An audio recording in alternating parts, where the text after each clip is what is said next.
Bienvenidos a esta sesión del Club de Lectura de la Corriente Social Cristiana. Empezamos puntualmente para aprovechar al máximo el tiempo. Empiezo por daros gracias por participar en esta sesión que es excepcional. Es excepcional por el libro que tratamos, El Testigo, que tiene un subtítulo bien explícito en la edición italiana, Medio siglo de un laico en las instancias vaticanas, y también excepcional por la presencia de su autor, mi querido amigo Guzmán Carrequiri. Por cierto que si queréis estar al día de futuros libros y autores en nuestro club de lectura, dejad vuestro correo en el chat. Admirado doctor Guzmán Carrequiri, porque hay que empezar así, y añadir querido amigo. No sabes cómo te agradezco, cómo te agradecemos que haya aceptado participar desde Roma en la presentación de tu libro El Testigo, de tan reciente aparición.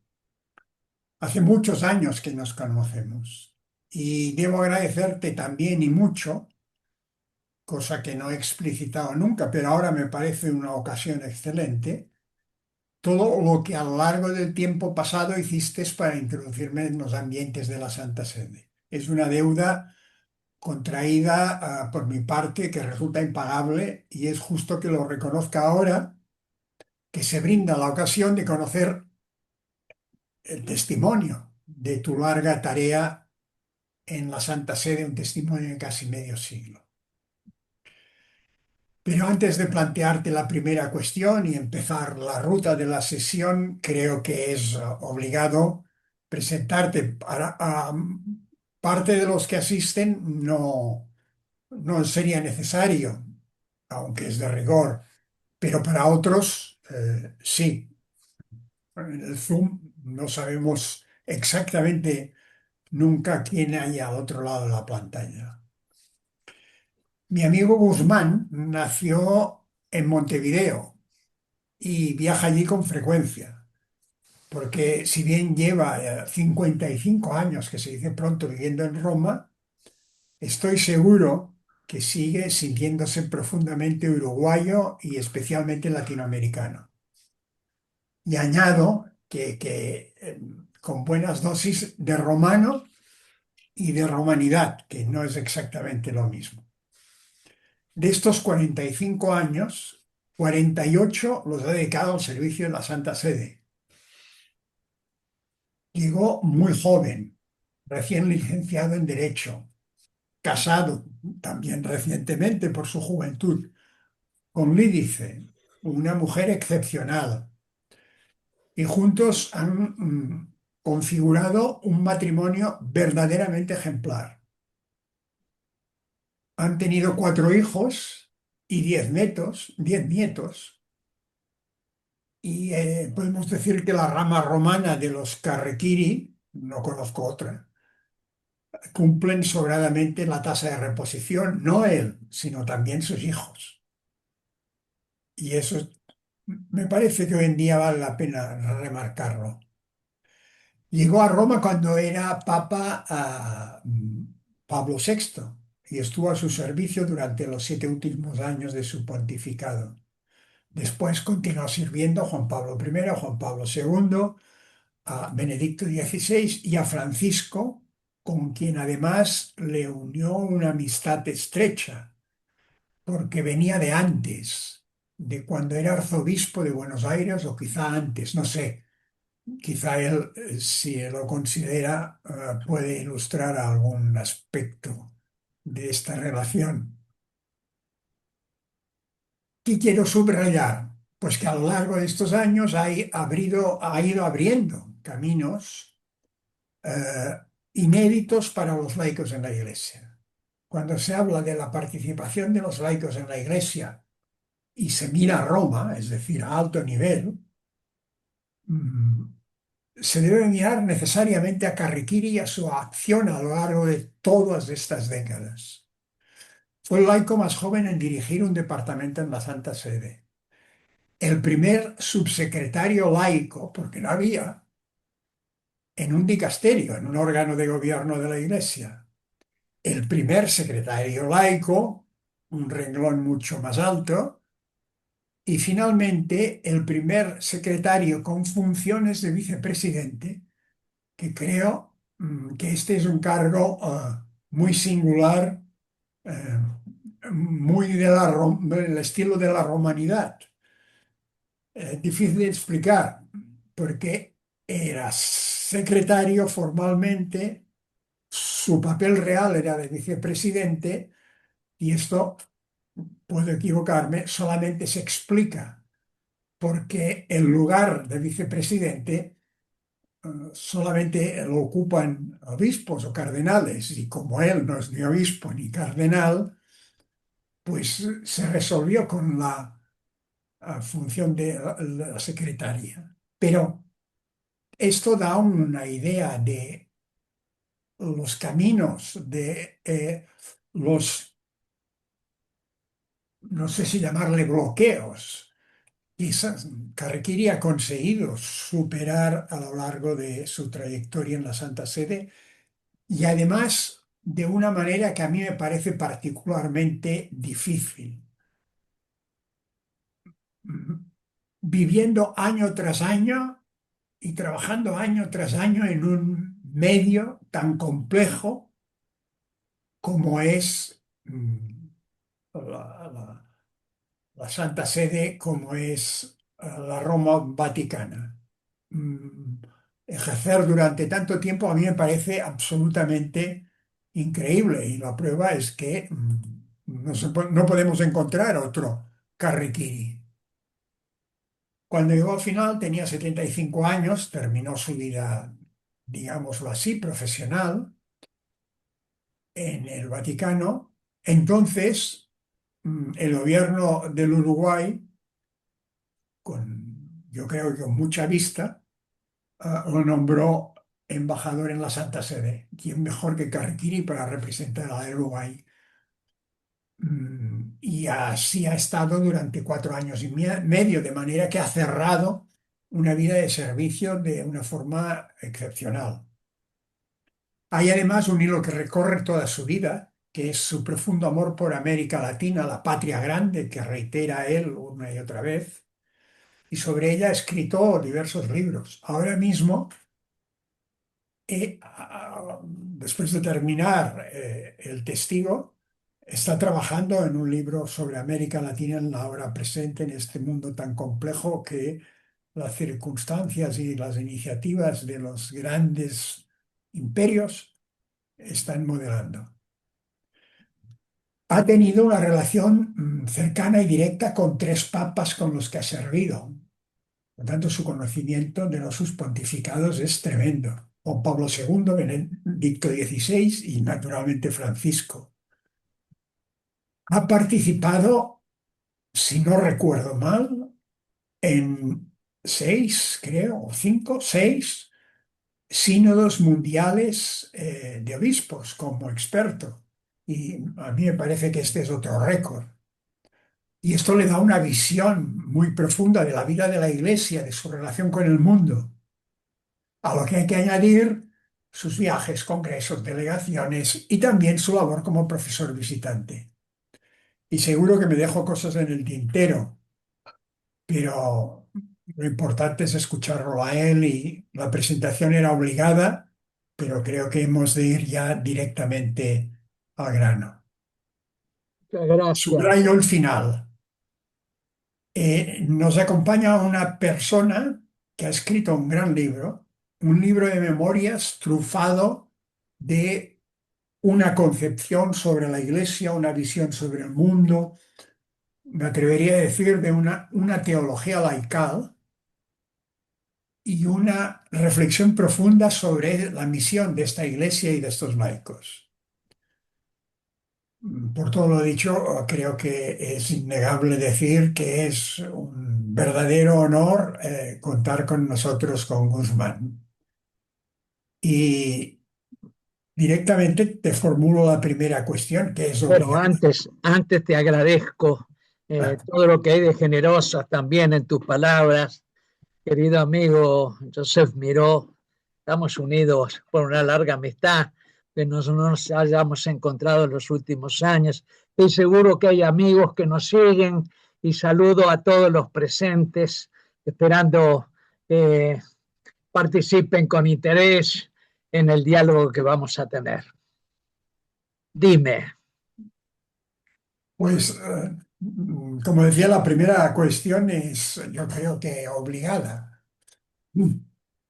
De tu testimonio de los distintos papas, desde Pablo VI, has observado diversos estilos de gobierno eclesial.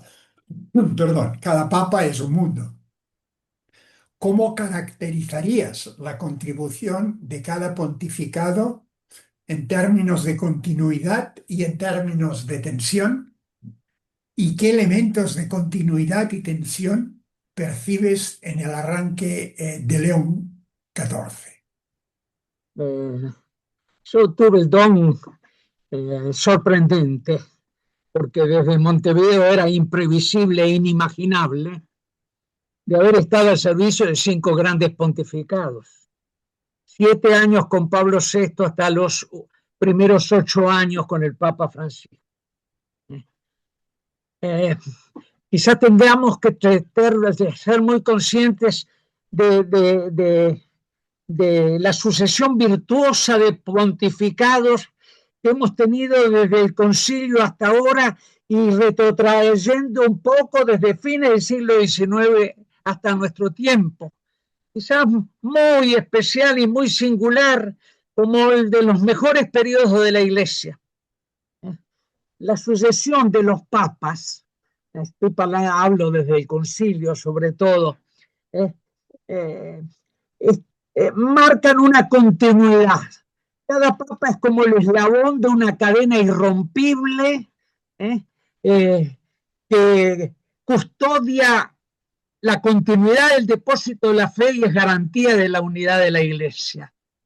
Pero al mismo tiempo cada papa enriquece la sucesión de Pedro con sus carismas, con sus acentos, con sus estilos. Incluso también aportan sus límites. Cada pontificado de estos últimos 50 años parece diseñado por la providencia para responder a las necesidades y a los desafíos que se plantean a la Iglesia en diversas coyunturas históricas. Pues bien, yo pienso que hay un principio fundamental. Yo cuando llegué a los 26 años, un colaborador ya anciano del Concilium de Leipzig me dijo: ¿has venido a servirte a ti mismo o has venido a servir a los sucesores de Pedro? Esa era una pregunta fundamental. Toda actitud católica presupone respeto, obediencia, devoción a Pedro, que es la ruta de la fe y de la unidad, y por eso las campañas inauditas de ataques, de agresiones, de insultos en las que hemos sido contemporáneos son expresión de una crisis de comunión de quienes las llevan adelante. Yo no me gusta para nada que las comparaciones entre los papas lleven a contraponerlos, como es muy frecuente. Ha habido aquellos tan, entre comillas, fanáticos del Papa Francisco que terminaban minusvalorando, incluso despreciando a sus antecesores, el gigante de San Juan Pablo II y el Papa Benedicto. Y por el contrario, el Papa Benedicto hablaba de los fanáticos, de sus amigos que a veces iban a visitarlo al monasterio Mater Ecclesia para tratar de contraponerlo al Papa Francisco. Yo creo que hay por lo general mucho más de continuidad, hay continuidad, no hay rupturas. no hay rupturas. Por eso tampoco me gusta quienes ponen como criterio fundamental para seguir al Papa León XIV el examen obsesivo de cuánto hay de continuidad y cuánto hay de ruptura con el pontificado del Papa Francisco. Claro, Pablo VI fue el gran timonel del concilio, por inspiración del Espíritu Santo en ese acontecimiento y por la grande santidad y paciencia del Papa que llevó el diálogo hasta el punto que logró hacer votar todos los documentos del concilio por casi unanimidad. Después le tocó afrontar la densidad, la intensidad de reformas, de experiencias, de críticas, de contestaciones que se arremolinaron en la primera fase del posconcilio. Siempre decía Ratzinger, todo posconcilio es siempre muy complicado. Y fue la santa paciencia del Papa Pablo VI que fue encauzando las mejores reformas en la senda del concilio y dejando progresivamente atrás todo lo que eran experiencias fallidas y desmantelamientos apresurados, tantas crisis de identidad, fundamentalmente clericales y religiosas. La Iglesia llegó como cansada al final del pontificado de Pablo VI y fue fundamental en esos 30 días del Beato Juan Pablo II, esa sonrisa cálida, acogedora, serena, llena de caridad, para cambiar el clima de la Iglesia y de alguna manera preparar un nuevo pontificado, muy nuevo pontificado, el del Caro Wojtyła, santo gigante de la misión, santo místico y gigante de la misión al encuentro de las personas, de las familias, de los pueblos, en una actividad incesante de viajes apostólicos. Protagonista también como desestabilizador, entre tantos otros factores, el desfonde del régimen soviético y de los procesos de transición democrática que estaban entonces en curso. Con Benedicto XVI tuvimos, quizás por la primera vez, o quizás no, habría que ver la historia de la Iglesia, el mejor teólogo viviente convertido en sucesor de Pedro. Yo una vez le decía al Papa Francisco, padre de la Iglesia, del siglo, de fines de comienzo del siglo XXI, quien tenía ese don de introducirnos razonablemente a la luz de la fe en la profundidad de todos los misterios cristianos.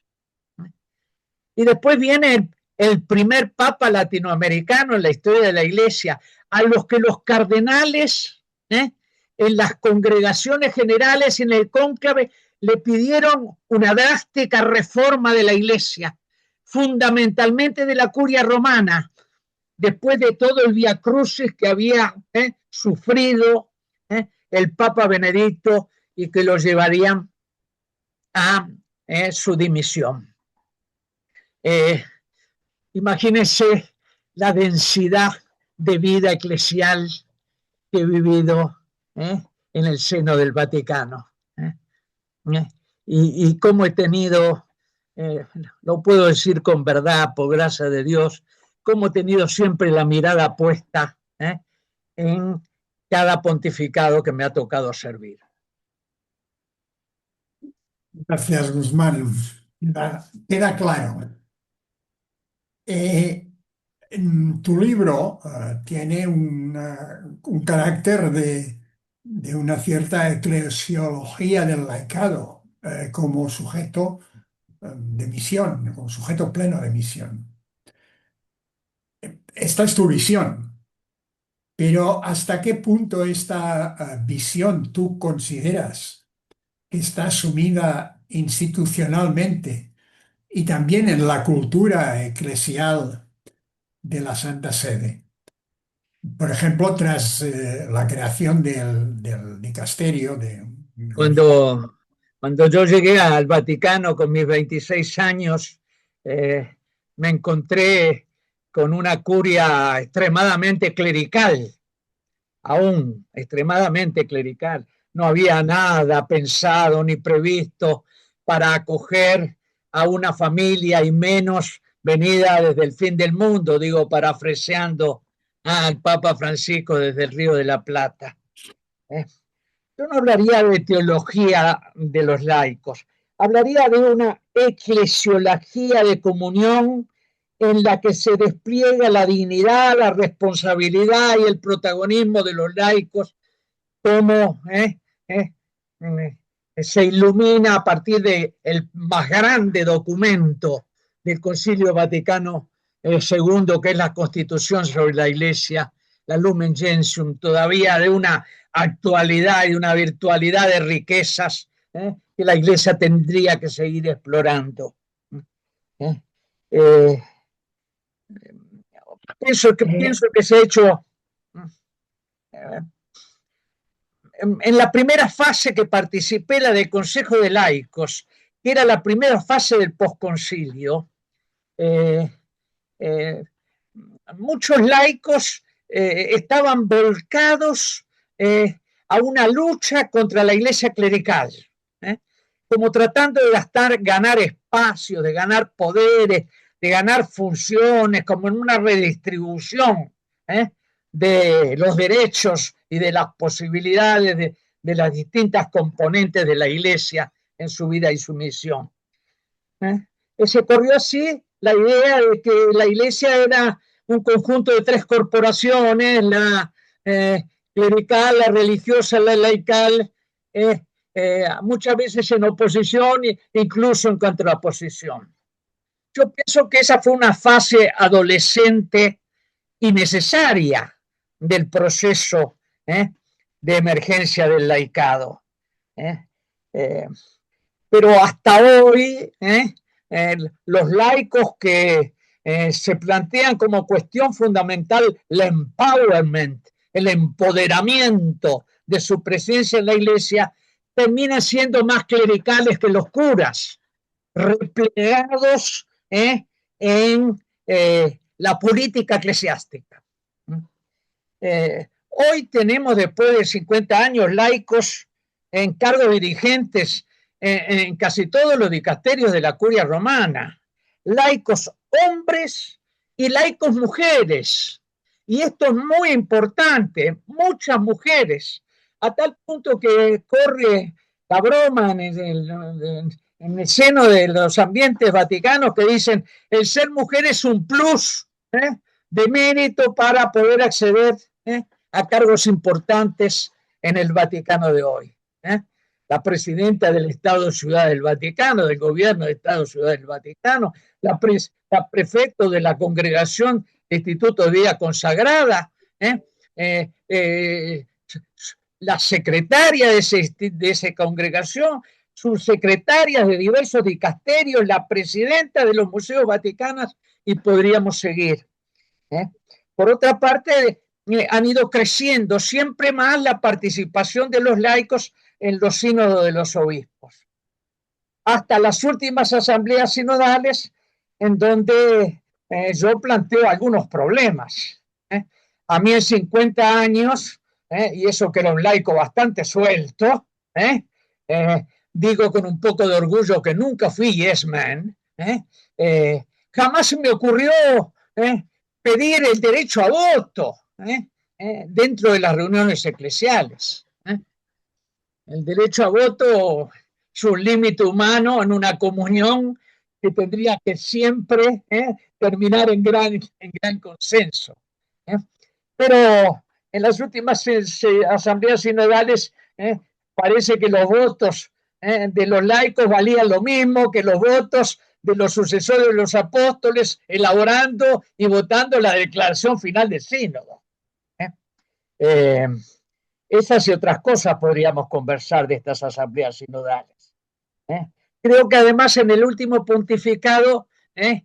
Eh, eh, la gran acogida, el gran acompañamiento, el gran aliento que dio los nuevos movimientos, nuevas comunidades, diversas instituciones laicales en la vida de la Iglesia, fue como debilitándose, como debilitándose. Quizás el Papa Francisco, y no entiendo muy a fondo todavía por qué no empatizaba más a fondo con estas realidades, y quizás también el dicasterio del Pontificio Consejo para los laicos, la familia y la vida, no ayudaba suficientemente al Papa en la materia, con una aproximación muy reglamentarista, un poco autoritaria, más canonista que aproximación pastoral. Claro, profundiza un poco más en algo que has dicho sobre el sínodo y el voto eh, de obispos y laicos, porque he leído la parte del libro, vaya, no he leído, recuerdo la parte del libro que tratas de esto y me parece interesante que te extiendas un poco la consideración sobre esto. El Papa, el Papa Francisco ha colocado en el corazón de la Iglesia el tema importantísimo, la sinodalidad, de la sinodalidad. Eh, eh, eh, yo a veces me pregunto más a fondo, esa tradición sinodal es propia de toda la Iglesia. Imagínense que eh, eh, las declaraciones de cristológicas del credo de la fe en Nicea y Constantinopla se hicieron en medio de grandes movimientos populares que incluso se agarraban a los bastonazos y irrumpían dentro de las aulas de los concilios. Más sinodalidad que esa, imposible. Pero el Espíritu Santo, a través de esas mediaciones confusas, nos deja nada menos que lo que repetimos en el credo, en toda celebración eucarística. Dios de Dios, luz de luz, generado, no creado, consustancial al Padre, etcétera, etcétera. Patrimonio común de fe de todas las confesiones cristianas. Y si damos un salto, el concilio de Trento promovió una enorme cantidad de sínodos locales. Y si damos un salto más grande, Wojtyła, antes de ser papa en Cracovia, convocó a tantos laicos junto a él y con los clérigos en el sínodo de Cracovia para aplicar el concilio. Nuestras conferencias generales del episcopado latinoamericano, de Pueblo y de Aparecida, promovieron la participación de todos los fieles a lo largo y ancho de América Latina. Pero a veces yo me pregunto qué es la novedad de la sinodalidad que plantea el Papa Francisco. ¿Por qué? Porque de hace 50 años estamos hablando de la participación de todos los cristianos en la vida y misión de la Iglesia, de la participación de los laicos, del paso de miembros pasivos a miembros activos, del paso de católicos no practicantes a católicos practicantes, de la corresponsabilidad de todos los miembros de la Iglesia en la comunión y misión de la Iglesia. Y entonces, ¿qué es lo que agrega esto de la sinodalidad contemporánea? Quizás el método del discernimiento en el espíritu, tan propio de la tradición jesuítica. Pero hay más. Yo veo de que ha habido un poco la tendencia a querer ir pasando de las asambleas del Sínodo Mundial de Obispos a asambleas del pueblo de Dios. Atención con el asunto, que es muy complicado, porque estas dos últimas asambleas, que fueron asambleas tendencialmente del pueblo de Dios, no tienen una connotación ni teológica ni canónica bien definida. ¿eh? Al Papa Francisco le gustaba, le importaba abrir procesos, la convicción de que el Espíritu Santo los iba a ir conduciendo, aún en la ambigüedad, hacia nuevas modalidades de la comunión y de la misión de la Iglesia. Pero mientras tanto, hay que realizar un estudio teológico y canónico muy a fondo, sobre cómo se conectan las tres dimensiones indisociables de la vida de la Iglesia, que son la tradición sinodal de todo el pueblo de Dios, la tradición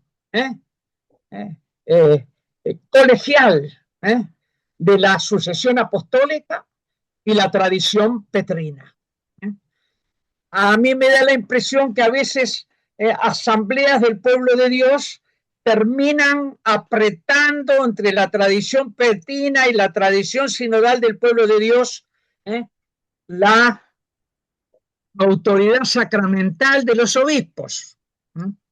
Por eso pienso, me acuerdo de un texto fantástico cuando se discutía después del concilio sobre la relación entre iglesias locales y iglesia universal.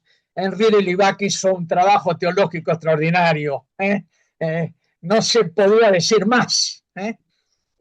Hoy se necesita que los teólogos y los canonistas de la Iglesia nos ayuden en ese sentido de conexión indisociable, pero distinguible en sus participaciones y misiones de la tradición sinodal del pueblo de Dios, de la tradición colegial, sacramental de los sucesores de los apóstoles y la tradición peregrina. Cambiemos de tema, Guzmán. Hablemos desde una perspectiva a caballo entre la dimensión eclesial y la geopolítica en un aspecto concreto.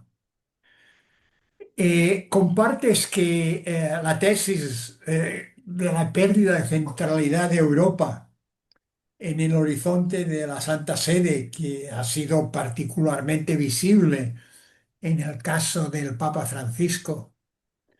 ¿Y qué factores crees que la explican? Y si León XIV tiene posibilidad, voluntad de reequilibrar, o simplemente Europa irá quedando como un plato, pues, de segunda o de tercera.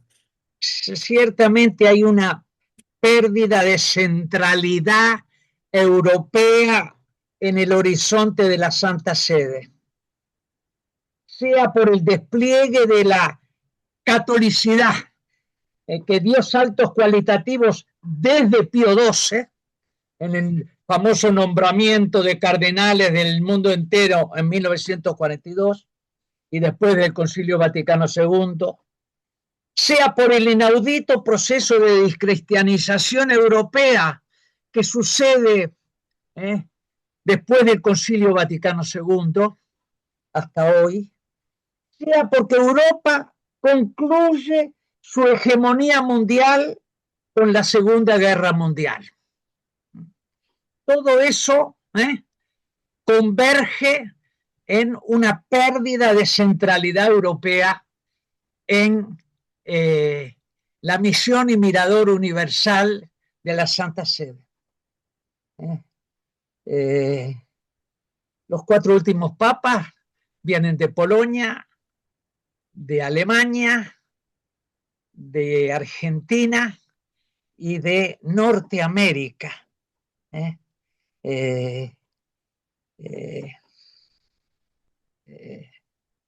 Yo diría de que hoy estamos viviendo una transición epocal dentro de la catolicidad, que está entremezclada por la emergencia de muchos mundos y civilizaciones culturales, como pensaba Huntington. que está mezclada con las tumultuosas transformaciones geopolíticas que estamos viviendo. ¿eh? Eh, eh, y hace que, que no haya hoy día una centralidad que sustituye a lo que fue la centralidad europea. Tránsito difícil para la Iglesia. La Iglesia de América Latina, que era el extremo de Occidente, el 40 y tantos por ciento del catolicismo mundial como bautizados, la zona más católica de los mundos de la periferia, nosotros latinoamericanos eufóricos pensábamos que imponer una renovada, transmitir una nueva centralidad en la Iglesia Universal, y mucho aportó, pero no estuvo en condiciones, no estuvo en condiciones de hacerlo. Yo creo que Juan Pablo II y Papa Benedicto dejaron contribuciones importantísimas para repensar Europa y soplar fuerte sobre las brasas aún existentes de lo que fue un lugar, una región de grandes incendios de la fe. Pero Francisco no afrontó más a fondo el tema de la evangelización europea. Yo, si no fuera presidente, pero cuántas veces se lo dije personalmente almorzando, algo la descuidó. Quizás esperaba más de los obispos y episcopados europeos. Yo nunca comprendí de que no fuera a Francia. Cuando fuera a Lourdes o a Marsella decía, vengo aquí pero no visito pastoral a Francia. Que no aceptara las invitaciones a España, que no visitara Inglaterra, que no visitara Alemania. Hay un tema que me parece fundamental. Están emergiendo, sí, las iglesias de la periferia, dijimos la América Latina en primer lugar, la iglesia africana con un crecimiento vertiginoso de católicos. En el 2050, uno de cada dos africanos se calcula que va a ser católico. Crecen las muy pequeñas, pero que se incrementan mucho de católicos de las comunidades católicas del sudeste asiático.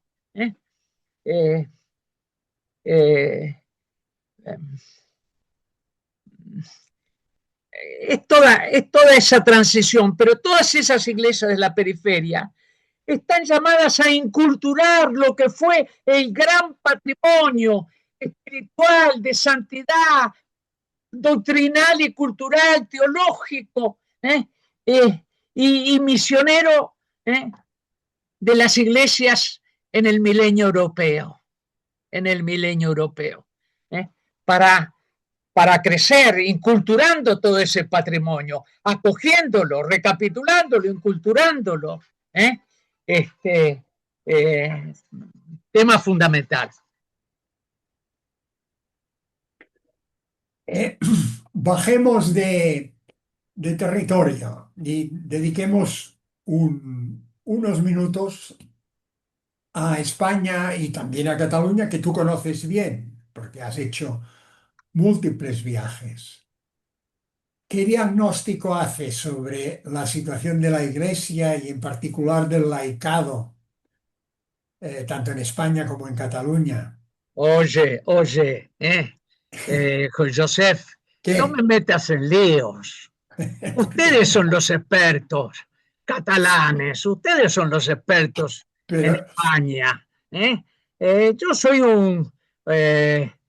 uno que mira de lejano, yo aprendo de ustedes. Eh, eh, no, no, no, eh,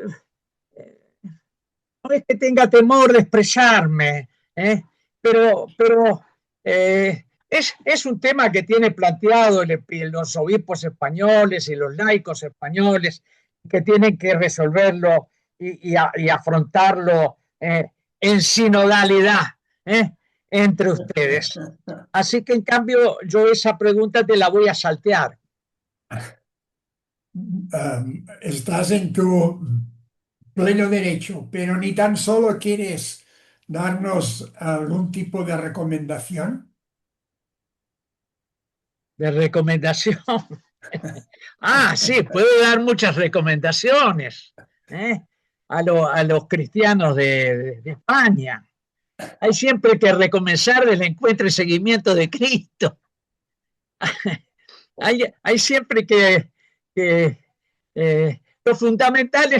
lo fundamental por donde siempre se comienza y recomienza en la vida de los cristianos es el testimonio eh, y es el anuncio de una novedad sorprendente que nos ha cambiado la vida, que nos la va cambiando en todas nuestras dimensiones, nos va cambiando la relación con nuestras esposas o maridos, nos va cambiando la educación de nuestros hijos, nos va cambiando el modo como afrontamos el trabajo, nos va cambiando el uso de nuestro tiempo libre y del dinero, nos va cambiando nuestros grandes afectos, nos va cambiando el modo con el cual participamos en la polis, en la política.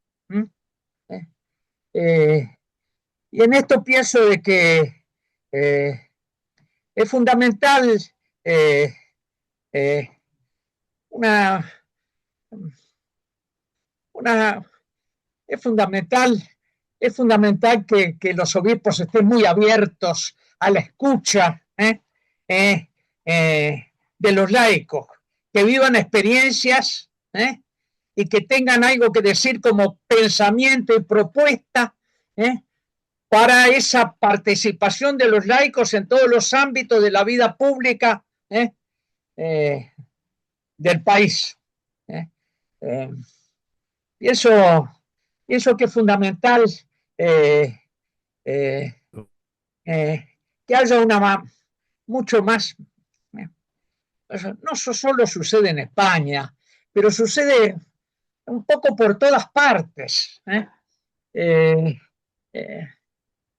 Después de la fase tumultuosa, bajo fuertes impactos ideológicos, del compromiso de los laicos en los tiempos del inmediato posconcilio, vivimos después una fase como de repliegue eclesiástico de los laicos, de repliegue eclesiástico de los laicos.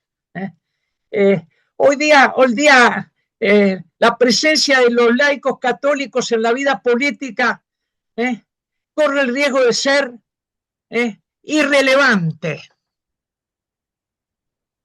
insignificante, un poco subalterna a los que llevan adelante procesos de representatividad partítica, popular, que no terminan de llenarles el corazón, pero siempre hay que manejarse dentro de las ambigüedades de la polis.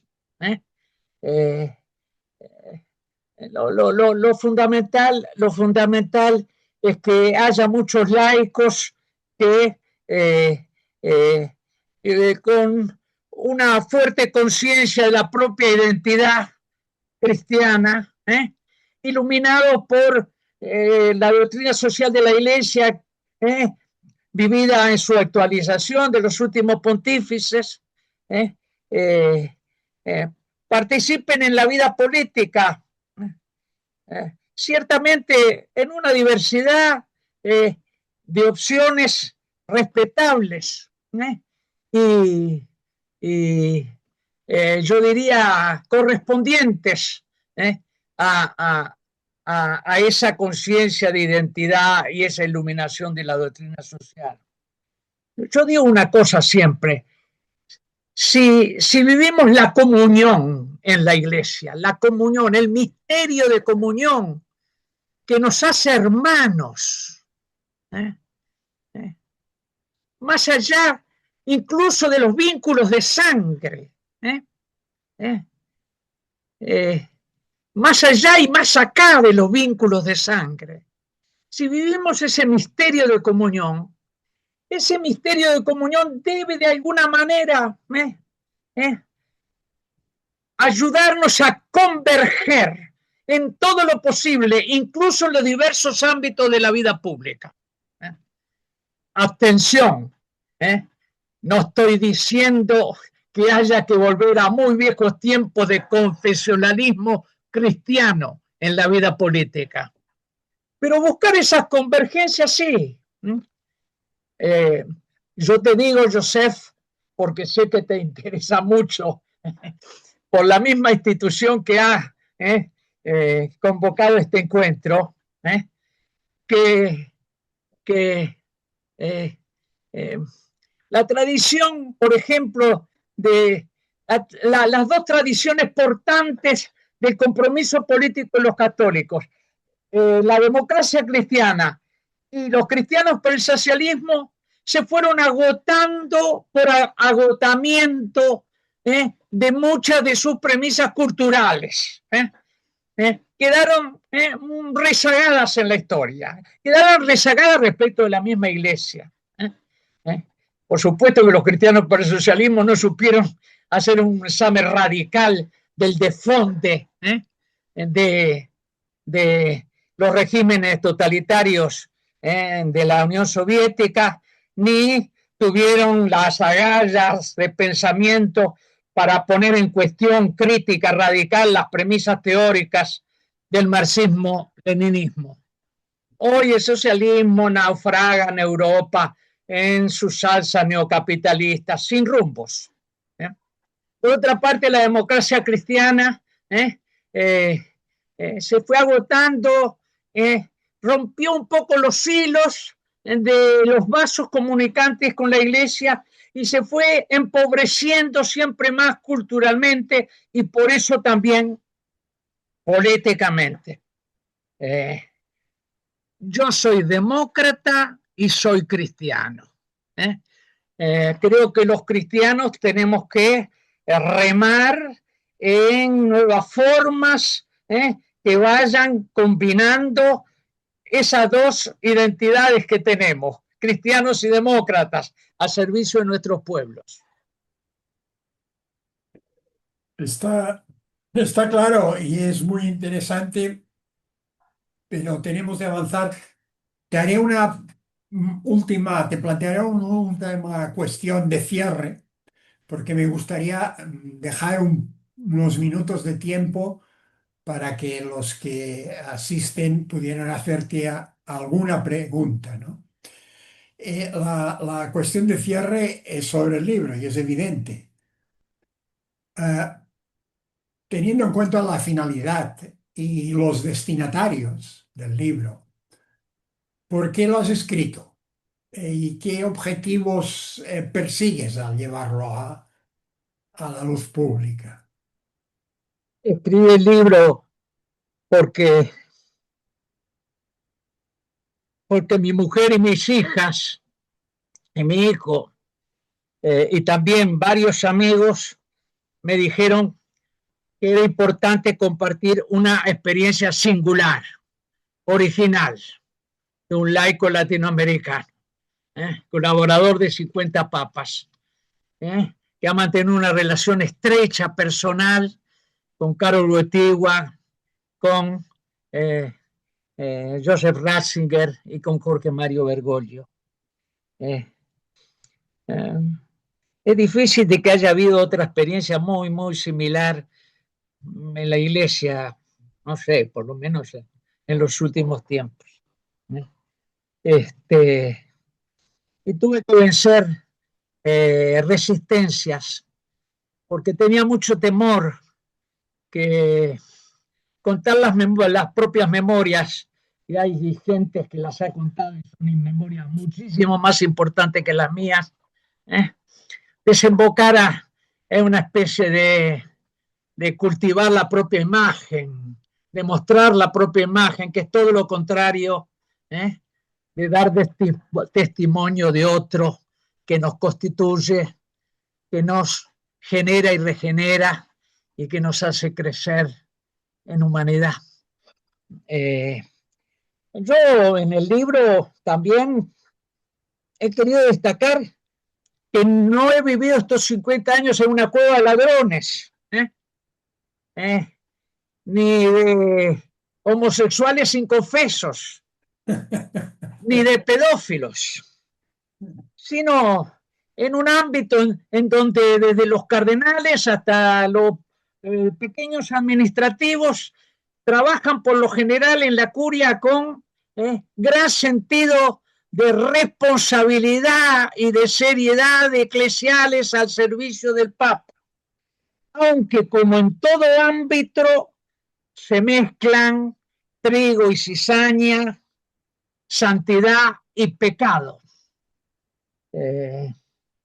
Y como muchas veces a nivel mediático nos dan esa imagen de la curia terrible, yo sin necesidad de hacer fáciles apologías, y al contrario, señalando muchas cosas que me disgustaron, que me indignaron, que me fueron sufridas, yo quise dar mi testimonio verdadero, real de la curia romana.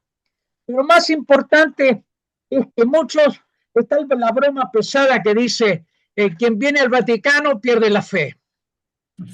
Y a mí, venir al Vaticano por pura gracia de Dios, en absoluto por mis méritos, por pura gracia de Dios, me hizo crecer en la fe en Jesucristo.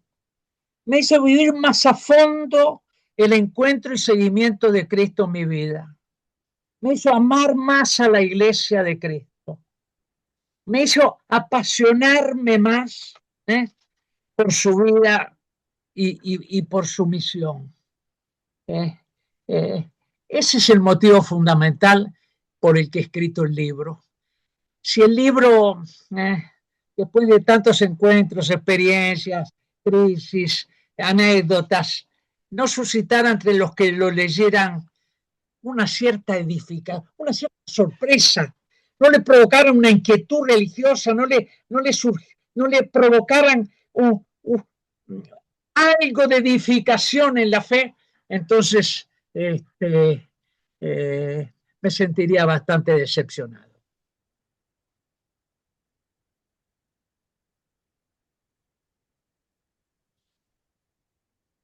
¿Sí?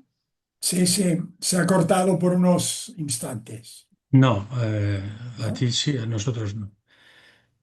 A nosotros Josep, no. ¿tienes ya alguna pregunta en el chat Sí, si sí, quieres pero hacerlas? Guzmán está funcionando, Sí, ¿no? sí, se le ha oído muy bien todo el rato. Terminé todo. Ah, Sí, bien, sí, bien, sí, bien. no, se le ha oído Entonces soy todo yo. sí, con continuidad. Hay, pues vayamos a ver si podemos hacer un par de preguntas o así. Hay una ya en el chat. Haced las preguntas por el chat, que será más ordenado y fácil. La pregunta es de Pablo Ginés y dice así. Ya que ha conocido el Consejo de Laicos, ¿cómo ve el papel de los nuevos movimientos de laicos con Francisco, los focolares, Comunión Liberación, neocatecumenales, carismáticos, etcétera? Y si ve que habrá diferencias con el pontificado de León XIV. Yo, yo ya dije eh, lo que me parecía del pontificado de Papa Francisco con los movimientos y nuevas comunidades, porque fue muy evidente de que eh, eh, fue toda otra diversa expresión de lo que vivimos, compartimos y servimos a los movimientos y comunidades durante los pontificados de Juan Pablo II y el Papa Ratzinger. Faltaba esa empatía de fondo, abundaban a veces las críticas, había un afán en el dicasterio de los laicos de control, de vigilancia, más que de compañía y de aliento. Y esto me da la oportunidad de hablar algo del pontificado del Papa León, y no solo sobre los movimientos. Creo que el Papa León ya lo demuestra en el primer gran encuentro que tuvo con las comunidades neocatecumenales y en el primer encuentro que ha tenido con los dirigentes de Comunión de Liberación. Va a tener muchos otros, que hay una, una capacidad de escucha, de diálogo, de aliento, ya más presentes. Pero quiero decir otras cosas sobre el pontificado del Papa León. El Papa León tuvo el regalo de Dios de tener 6 años, en los 6 meses primero de su pontificado, con la plaza de San Pedro llena de peregrinos, caminantes, para pasar la puerta santa que es Cristo. Y tuvo la posibilidad de ejercer esa proximidad que planteaba el Papa Francisco, esa proximidad de la caridad en el abrazo de su gente, de su pueblo. Y no ha querido mezclar otros temas mayores en esos 6 meses para dedicarlos al jubileo y a todos sus encuentros. Pero apenas terminado, y por eso se ha movido paso a paso, pasito a pasito, con mucha prudencia, con mucha cautela. Es muy difícil suceder al pontificado del Papa Francisco, hasta que en enero convoca a todos los cardenales del mundo entero.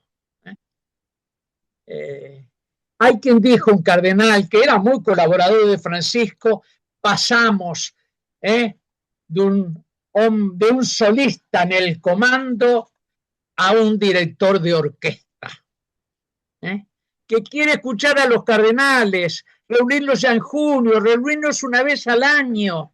El gobierno del Papa Francisco fue muy singular, muy ultra concentrado en su persona, con escasa consideración de las mediaciones institucionales del gobierno de la Curia Romana, con poca confronto a veces y consulta con sus directos colaboradores que se enteraban de los caminos del Papa Francisco muchas veces a través de las vías mediáticas. Un pontificado lleno de sorpresas, de sobresaltos, a veces también de rupturas. El Papa León está siguiendo sustancialmente el legado del Papa Francisco en todo lo que es sus líneas programáticas de la Evangelii Gaudium. El primado de la gracia, es decir, del acontecimiento, del encuentro y seguimiento de Cristo como fuente del cristianismo, de la vida cristiana, antes que la reducción del cristianismo a un código de doctrinas, de reglas morales o de espiritualismo desencarnado, por más importantes que sean las doctrinas y las reglas morales, el tiempo de la misericordia, el amor preferencial por los pobres, la sinodalidad, la reforma de la Iglesia en transparencia, el combate con fuertísimos estándares contra la pedofilia, que ha ido siempre siendo, gracias a Dios, tema más residual en la Iglesia Católica. El Papa está siguiendo todas esas líneas sustanciales, pero desde un gobierno, y creo que esto se lo han encomendado los cardenales, que busca las convergencias, que busca de cuidar más e incluso reconstruir la unidad de la Iglesia. que busca no polarizar, que busca no improvisar, lee siempre su discurso, que busca, eh, que busca eh, eh, dar certeza, dar solidez, dar como seguridad a su gobierno, al camino de su gobierno. Todavía estamos esperando, yo por lo menos, que el Papa León XIV imprima todavía más su impronta en su pontificado. Y expectativa ansiosa en la curia romana es el cambio de muchos colaboradores. Muchos de ellos han ya pasado los 77 años de edad, que es el límite máximo inderogable del cual el Papa León ha dicho que no podían pasar los cardenales, los obispos de los 75, sin prórrogas. Y por eso tenemos al cardenal Farrell, al cardenal Czerny, al cardenal prefecto de la liturgia, al cardenal Semeraro, de repente me olvido de algún otro que ya pasaron ese límite. Es muy importante pensar cómo va el Papa a componer el cuerpo de sus colaboradores inmediatos. Y cómo va a desplegar todavía su pontificado en los próximos meses. Tenemos toda nuestra confianza, toda nuestra devoción, toda nuestra fidelidad puesta en el Papa reinante, que es el Papa León XIV. Gracias, Guzmán. Vamos a ver, tendríamos de fijar ya unos pocos minutos más, a -4 o -10 tendríamos de terminar. Vamos a ver si podemos incluir algunas preguntas. Esto está en función de la extensión de tu respuesta, Guzmán, porque hay 5 o 6 acumuladas. No creo que lleguemos al final, pero vamos por la segunda. Es muy escueta, pero tiene su qué. Dice, es de Carla Ross y dice, ¿qué pronóstico hace sobre el desenlace del camino sinodal alemán?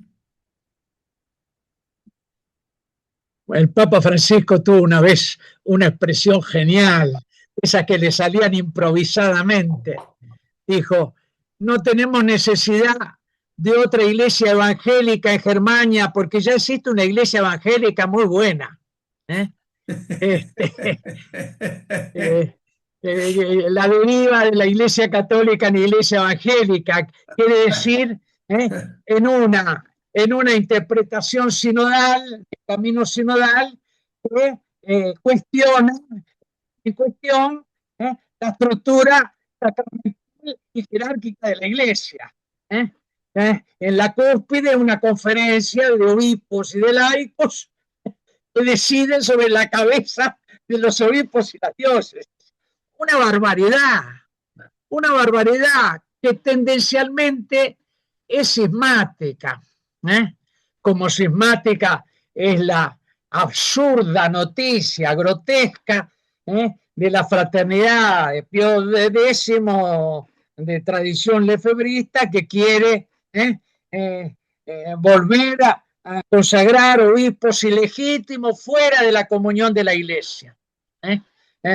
Cuando hasta todos los obispos chinos finalmente están en comunión con la Iglesia Católica, también gracias al acuerdo de la Santa Sede con China. Así que yo pienso de que en algún momento, si esto prosigue en Alemania, el gobierno de la Iglesia va a tener que decir si sí o no. El diálogo va a proseguir, ciertamente, pero el diálogo en algún momento tiene que ser acompañado por decisiones de gobierno. Nuestros obispos están muy poco acostumbrados, educados y acostumbrados a mandar, a gobernar, como si gobernar fuera un exceso de autoritarismo, cuando es un servicio al pueblo de Dios, del que no pueden escaparse.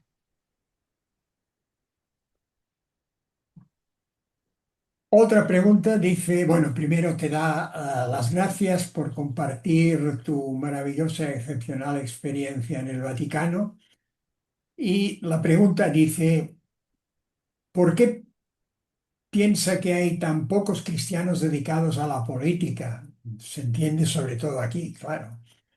Y la mayoría de los que se dedican tienen tan poca fuerza o tan poco éxito transformador.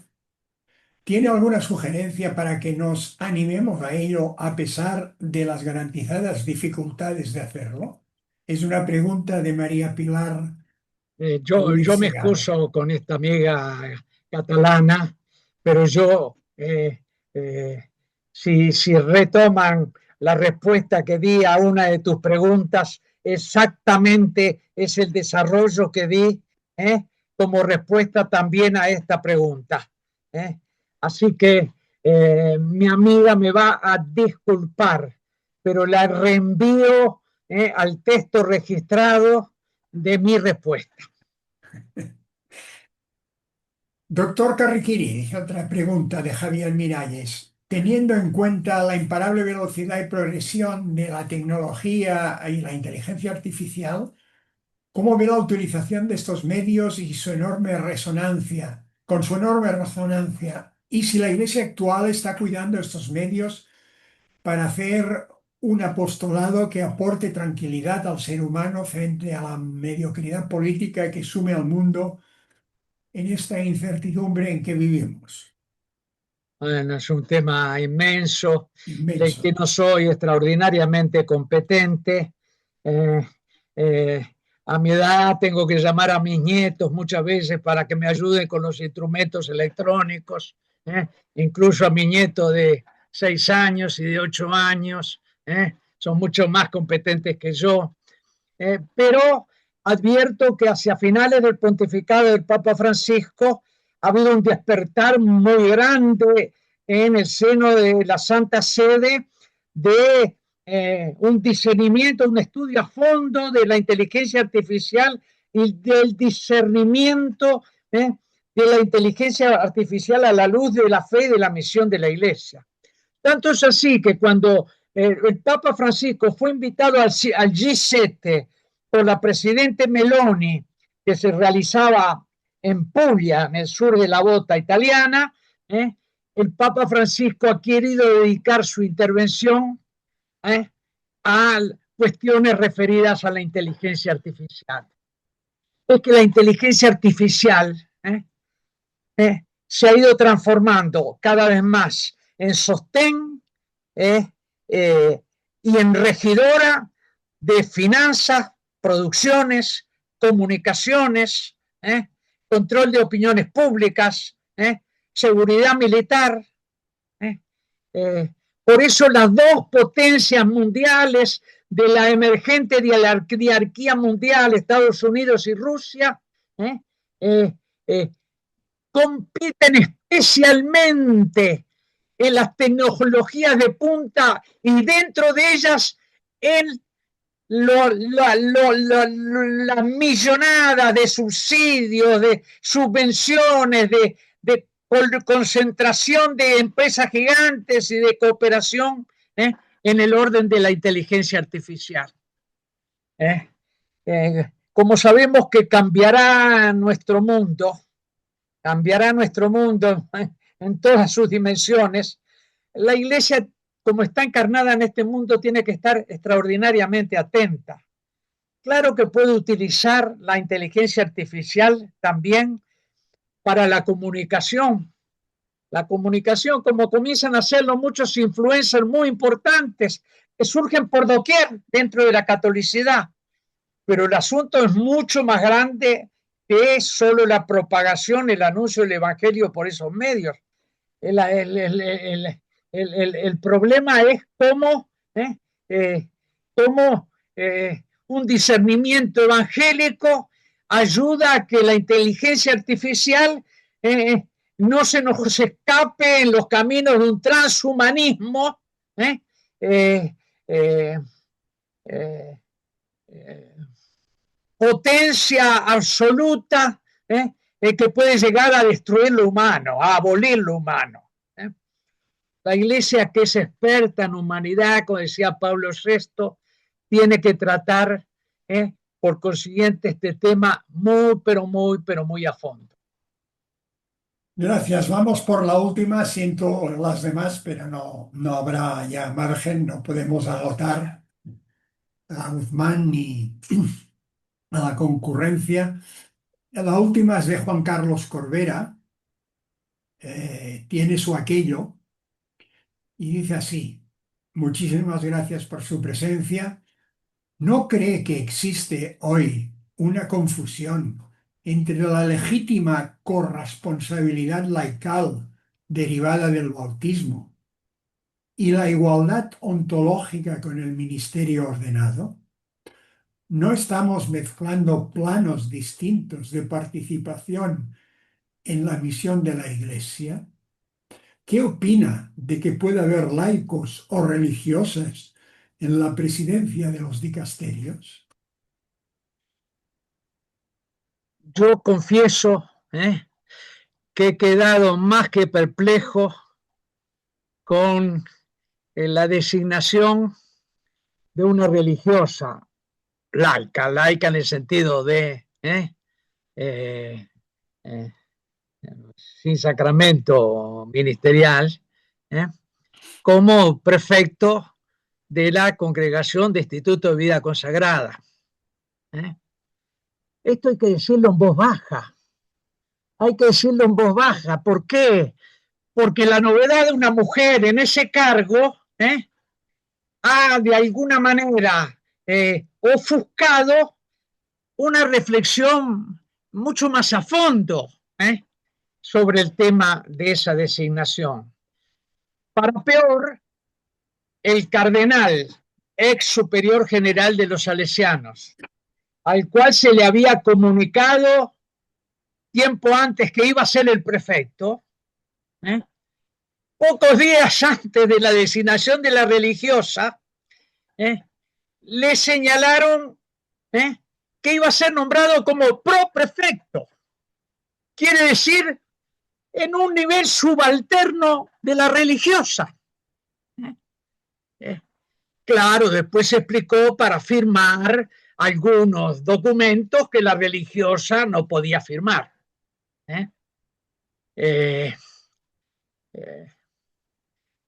Tenemos un secretario laico, muy bueno, ciertamente, en el Consejo Pontificio para el Laico, Familia y Vida, y un obispo, secretario adjunto, que depende del secretario laico. Pero ¿cómo es esto? Los laicos votamos al igual que los sucesores de los apóstoles en la Asamblea Sinodal, y se elabora rápidamente en el 20 días una declaración final a votos mayoritarios. ¿Y qué pasa si, como hipótesis, hubiéramos tenido una mayoría de votos laicos con una minoría de votos obispos para sacar esa declaración? Y una mayoría de votos episcopales con algunos votos laicos en contra. Y el Papa Francisco incorpora inmediatamente esa declaración sinodal en su magisterio petrino, cuando siempre se dieron un tiempo para retomar todo lo mejor de la Asamblea Sinodal y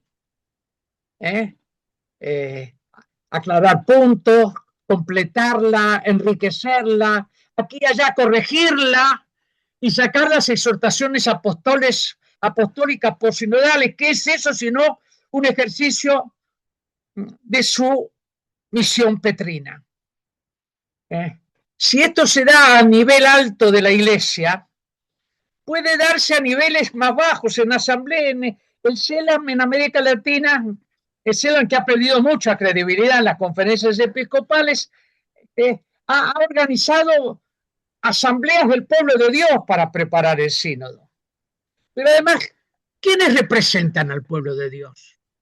En general, digamos, los obispos. Queremos hacer una representación más vasta. ¿Y quiénes son los laicos que participan en eso? ¿Quiénes los nombra? ¿Y por qué ellos? ¿Y por qué no yo? Son temas complicados,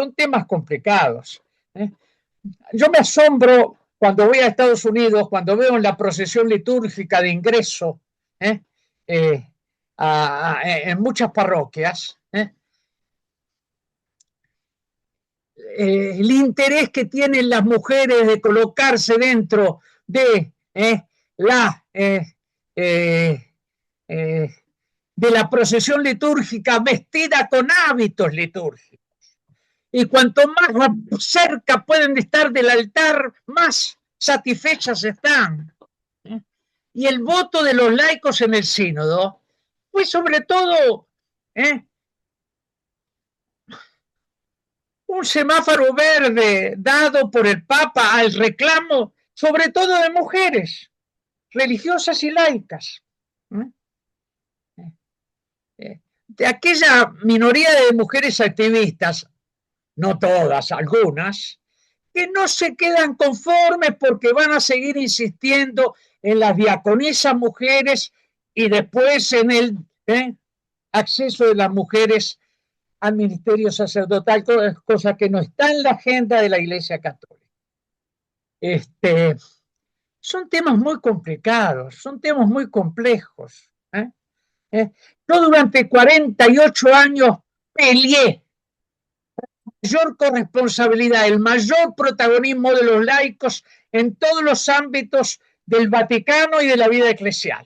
Los alenté, los apoyé. Pero todos estos temas merecen un momento pausado de reflexión teológica, de reflexión eclesial, de reflexión canónica, de reflexión pastoral. ¿Cómo vivimos hoy el misterio de comunión que es la Iglesia arraigada en la Santísima Trinidad, templo de la Santísima Trinidad, y tenemos que recomenzar por eso fundamentalmente, templo de la Santísima Trinidad, donde todos igualmente los bautizados están llamados a la vocación en la santidad, pero todos colaboramos a partir de la diversidad de nuestras vidas, de los procesos a través de los cuales nos ha ido llevando el Espíritu de Dios, a través de nuestras misiones y funciones para enriquecer esa comunión. Yo pienso de que la última gran generación de teólogos que tuvimos, que preparó sin saberlo el Concilio Vaticano II y lo enriqueció con sus contenidos teológicos, y que concluyó con el fallecimiento de Joseph Ratzinger, nos ha dejado ahora con una tarea muy importante en tiempos en donde hay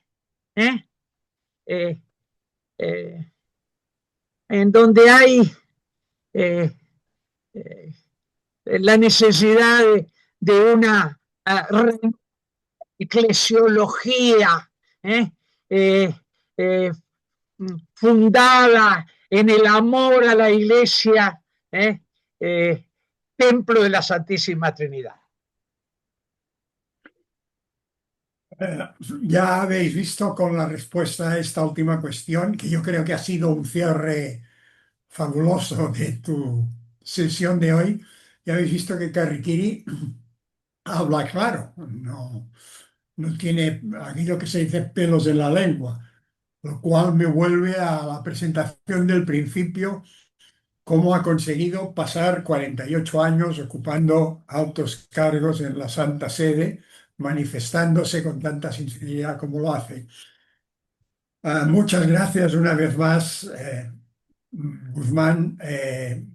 Estamos muy contentos de haber compartido todo esto. Podría durar ilimitadamente. Hay preguntas que no hemos podido abordar y no descartemos el que en un futuro próximo podamos contar otra vez con tu gran colaboración, porque además es de una ayuda inestimable para situar horizontes, perspectivas, fundamentos, criterios basados en una gran experiencia y una gran reflexión y sobre todo una fe viva y ejemplar. Muchas gracias, Osman. Me encantaría proseguir ese diálogo, incluso esa amistad, ¿eh? con, con, con los amigos catalanes, ¿eh? Eh, que nos han seguido en este encuentro y te Bueno, hay agradezco a ti, algunos que y no te son de agradezco a ti de Cataluña, todo corazón. ¿Eh? algunos que no son de Cataluña, de Guzmán, y además, ¿dónde estaba nuestro buen amigo mexicano? Ya no está. Y tenías un asistente de Han estado, viaje. algunos colados en Cataluña han estado también.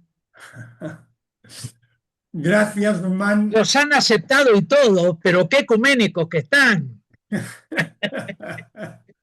Muchísimo. Sinodales, sinodales. Sinodales, sinodales. Un Lo hemos de abrazo, repetir. un abrazo. Un saludo a Mons, a tus hijos. Hasta pronto. Pronto. Y recuerdos al índice. Bueno, Bueno, pues nada, buenas noches y hasta la siguiente.